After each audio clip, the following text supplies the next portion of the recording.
Bismillahirrahmanirrahim. Assalamualaikum warahmatullahi wabarakatuh.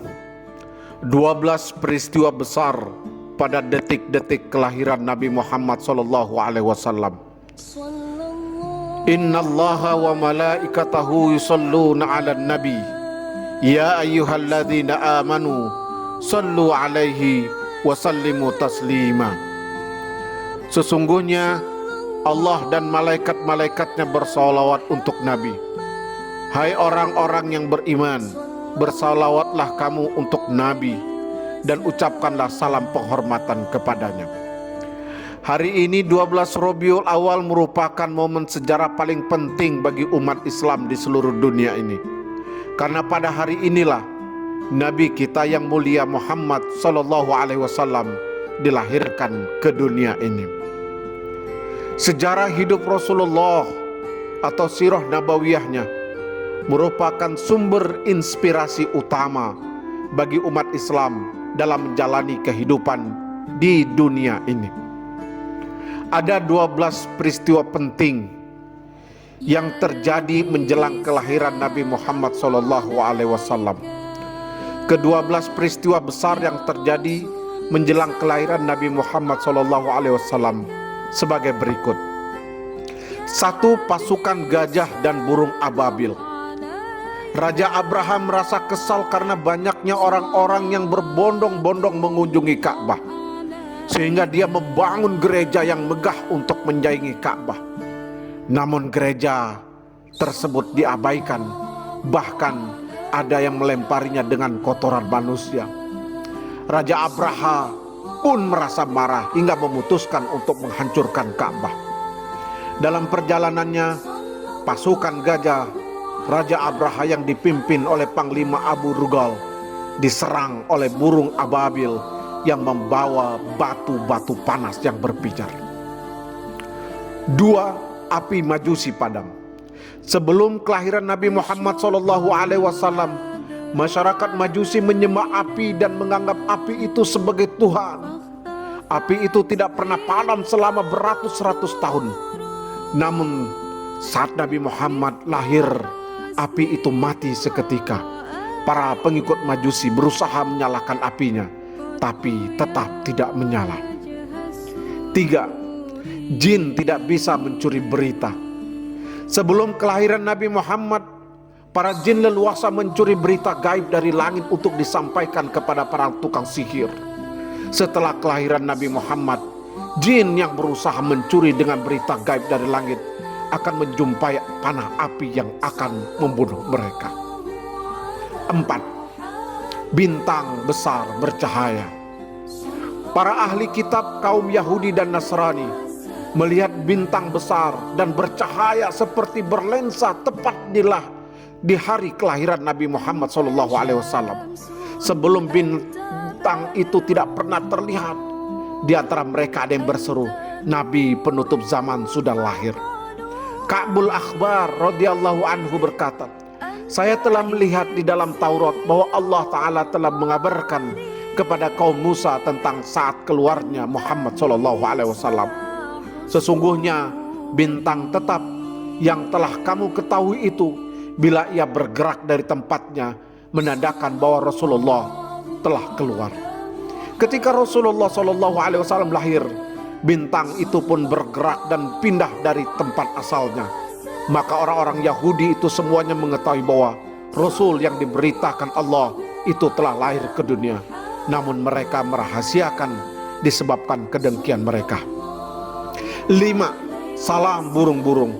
Saat kelahiran Nabi Muhammad SAW, burung-burung indah berterbangan di atas langit Mekah dan berkicau seolah memberi salam sejahtera kepada Nabi akhir zaman. 6. Pohon kurma kembali berbuah. Di dalam Injil kitab suci Nabi Isa alaihissalam digambarkan tentang tanda-tanda kelahiran Nabi Muhammad SAW, bahwasanya apabila pohon kurma kering mengeluarkan daun-daunan, maka itu menandakan keluarnya Rasulullah ke dunia ini. Ketika Rasulullah lahir, pohon kurma yang kering dan layu menjadi segar, berdaun dan berbuah.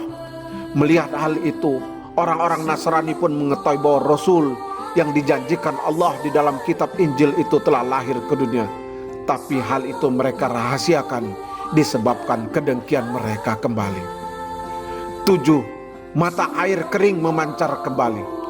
Di kitab Zabur, kitab suci Nabi Daud alaihissalam, dikabarkan juga tentang kelahiran Nabi Muhammad SAW. Ketika mata air yang sudah kalian kenal kering dan tiba-tiba memancarkan air dengan derasnya, maka pada saat itulah Nabi Muhammad SAW telah lahir ke dunia. Karena kedengkian orang-orang Yahudi juga menyembunyikan tanda-tanda yang mereka ketahui.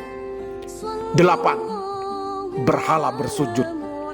Diriwayatkan bahwa sesungguhnya Abdul Muthalib berkata, sewaktu aku berada di dekat Ka'bah, patung berhala yang ada di dalam Ka'bah tiba-tiba jatuh tersungkur dari tempatnya dalam bentuk bersujud kepada Allah Ta'ala. Aku juga mendengar suara dari dinding Ka'bah. Nabi terpilih lahir yang akan menghancurkan orang-orang kafir dan membersihkan aku dari beberapa patung yang berhala, serta memerintahkan untuk menyembah kepada Zat yang merajai alam ini. 9. Suara dari Ka'bah. Ada suara lain dari Ka'bah saat Rasulullah SAW lahir. Antara lain berbunyi, katakanlah, telah datang kebenaran Islam dan tidak akan memulai kebatilan, juga tidak akan mengembalikan kekufuran. 10. Aminah tidak merasa letih. Selama mengandung Muhammad SAW, Aminah sang ibunda tidak merasa letih akibat kandungannya. Padahal setiap wanita yang hamil selalu merasa letih karena kandungannya. Imam Ibnu Katsir meriwayatkan dalam kitabnya Qisasul Anbiya bahwa ketika Aminah mengandung Rasulullah, sama sekali ia tidak merasa kesulitan maupun kepayahan sebagaimana wanita umumnya yang mengandung. Ia juga mengatakan bahwa selama mengandung Rasulullah SAW, dalam mimpinya ia senantiasa didatangi para nabi-nabi terdahulu dari sejak bulan pertama, yaitu bulan Rajab, hingga kelahiran di bulan Rabiul Awal. Semua nabi-nabi yang hadir di mimpi Aminah itu sama-sama berpesan kepadanya bahwa jika telah lahir, namai anak itu dengan Muhammad, yang artinya terpuji, karena anak itu akan menjadi makhluk yang paling terpuji di dunia dan akhirat. Firasat mengenai penamaan Muhammad itu pun terbersit di hati mertuanya Abdul Muthalib, sehingga ketika Rasulullah SAW lahir, Abdul Muthalib memberi namanya Muhammad. Ketika masyarakat Mekah bertanya mengapa ia dinamai Muhammad, bukankah ada nama-nama para leluhurnya? Maka Abdul Muthalib menjawab, aku berharap ia akan menjadi orang yang terpuji di dunia dan akhirat. 11. Tamu agung penghuni surga. Aminah merasakan tanda-tanda akan melahirkan secara tiba-tiba pada malam hari. Pada saat itu mertuanya Abdul Muthalib sedang pergi ke Masjidil Haram, sementara Abdullah suaminya sudah meninggal dunia. Kemudian datang banyak wanita-wanita cantik. Ada 2 wanita yang jadi perhatian Aminah. Mereka memberi salam dan menyebut dirinya Asiyah, yang kita kenal kemudian istri Raja Fir'aun, dan Maryam, bunda dari Nabi Isa alaihissalam. 12. Aminah tidak merasa sakit layaknya wanita yang melahirkan. Padahal saat itu belum ada obat bius, sehingga melahirkan benar-benar secara alami. Begitulah kisah-kisah istimewa dan ajaib yang melingkupi peristiwa menjelang sampai kelahiran Nabi Muhammad SAW. Sungguh semua itu adalah bukti bahwa Rasulullah SAW adalah manusia pilihan, utusan yang menjadi penghulu para nabi dan sebaik-baik manusia. Wassalamualaikum warahmatullahi wabarakatuh.